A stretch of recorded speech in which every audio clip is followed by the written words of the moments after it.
Okay, this is your consciousness reminder for today. I want you to, I'm going to plant the seed in your head. And the seed in your head is as follows. Consciousness can exist and actually does exist without physical bodies. So, consciousness comes first. It's just like the idea of if you're going to go and build a house. Before you've built the house, you've got the idea in your head that you're going to build a house. And then you go to the architect you buy a plan for the house, and it's all the ideas about what's going to go in the house. And then all the construction people come in and build the physical house. It is the same way with your physical body, although it doesn't appear to be that in the human life cycle at the present time.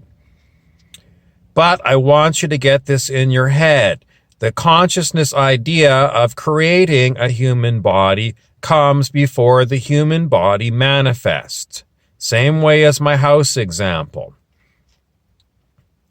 And that is basically because in future time, as people raise their consciousness and they get rid of a lot of stupid ideas based in what I call Newtonian physics, which was Isaac Newton, and Isaac Newton discovered the law of gravity when an apple fell onto his head. And all the physics back in those times, let's say like the 1700s, were based upon things being physical, solid objects.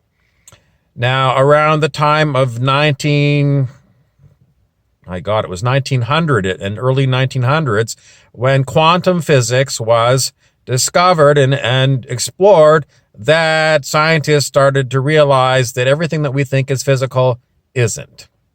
Which ties into what the great saints and yogis always said. You know, basically, we're living in an ancient Sanskrit, which is the previous to Hindu in India. They called what we see here Maya, M-A-Y-A, which is a great illusion of physicality. And the great fall of humanity, I don't know if there actually were beings here that knew this, so maybe it's a bit of mythology, but the great mythology of it all is based in the idea that the beings that live on planet Earth think that there's physical beings, and they think that you have to have a body and a brain in order to have a consciousness, which is completely backwards. It's backwards. It's not correct. It's the exact opposite. But that is the way things have gone on in this planet for so long. Anyway, as we transition out of what people are calling the 3D way of looking at things to the 5D way of looking at things, one of the things that has to go is the idea that everything that we do with Western medical science, whether it has to do with vitamins, whether it has to do with antibiotics, antifungals, probiotic food, healthy food versus non-nutritional food, vitamin C, I think I said vitamins, clean water, clean air. At the present time, the collective consciousness believes in these things. And that is why these things are healthy for us. But if you can imagine, there are beings around that are able to be non-physical beings, don't need a body. So that implies that they can, and they do, manifest bodies upon command. When they want to have a body, they will manifest it. So, and there are great stories of yogis, mystics, saints who could do what is known as bilocation. In other words, have a body maybe in Tokyo and another one in London, England at the same time. There's also the stories about these same kinds of people who can teleport themselves. They don't need a transporter beam from Star Trek. They can do it with their own consciousness. So all of these things mean that the physical body itself, we haven't barely touched the surface of what we can do with our consciousness. You know, if you put one of these yogis into the Olympics, and you said, okay, well, there was that guy, I don't know how many years ago, 1920s maybe, that broke the 2-minute mile. Well, if you put a bunch of sprinters up against one of these yogis and you were going to go and do the Olympics, and, you know, they all started running at top speed, and the yogi waited until, you know, the last 10 seconds of the race and teleported himself to, 1 meter before the finishing ribbon there and crossed before all of the sprinters. I don't know, but, are you going to say, well, that's, you can't allow that in the Olympics? I'm sorry. This is human potential. This is human potential, and this is where we are going. I know it sounds far-fetched, but you go and do your own research. You can, there's so many different people. Look up Baba Ji, read Yogananda's Autobiography of a Yogi. Those are just 2 places you can start. Life and Teachings of Masters of the Far East by Bayard T. Spalding. If you're new to this, if you read these things, you might go, this is just stories for girls and boys.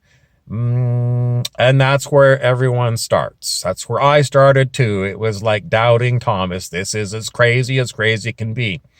But you first have to go and investigate this stuff. The first step is you have to dip your toe into the lake to test the waters and see that it's water or whatever. So you just, dip your toe into the lake of this kind of information. I know a lot of people are going to be doubting Thomas's. That's perfectly fine. That's the way that I was. Some days that's the same way I am. But on the whole, I have done a lot of work on myself, on my consciousness with meditation, reading things, and then just seeing. So once you get the information, when the time is right, when the divinity has decided, I was always taught by my teacher that it is divine right timing when you will start to see these things. And, like if it all happened at once to you, I think a lot of people would go into fear. So it's basically protecting you from getting really scared and not progressing in your consciousness development. So it's why you take baby steps at first. And the first baby step is to hear what I'm telling you. The next baby step is maybe to go to the library or go to one of these Amazon or something and take a look for some of these books. There's YouTube videos. I don't know. A lot of them are just talky. Go with the ones that I've given you. Dip your toe into this lake and keep progressing, but that's where we're going. And what that also implies is that the death of the body, which is such a big shock to all of us on planet Earth, where we are going, where humanity is going, is that if we can manifest and demanifest a body, then death of the body is not going to mean anything. There won't be any more death of the body because the body is a manifestation of consciousness. Consciousness comes first, and that's what you are. You are consciousness. So it's just that in our collective, there's a great big habit called dying in a body. And everyone cries because the person is not seen anymore. And a lot of people think, well, your consciousness dies when the body dies. It's totally incorrect. But to get you to that point, you just start with where I'm going with this. I'm planting these seeds. All of this stuff is going to come. I don't know if it's going to come in this generation, in your lifetime this time. It might come in another lifetime that you have. unless you're really pushed forward and it goes, and this is what happens to you. I don't know. A lot of it is it's divine right timing. But, get on your path, start investigating this stuff, and see what happens. I am Harry Weaver, the narrator, and that is your daily update. Harry, you went over 10 minutes. Good God. I try and keep it under 10 minutes so I could get it on Instagram TV, and I've gone over 10 minutes. Sorry.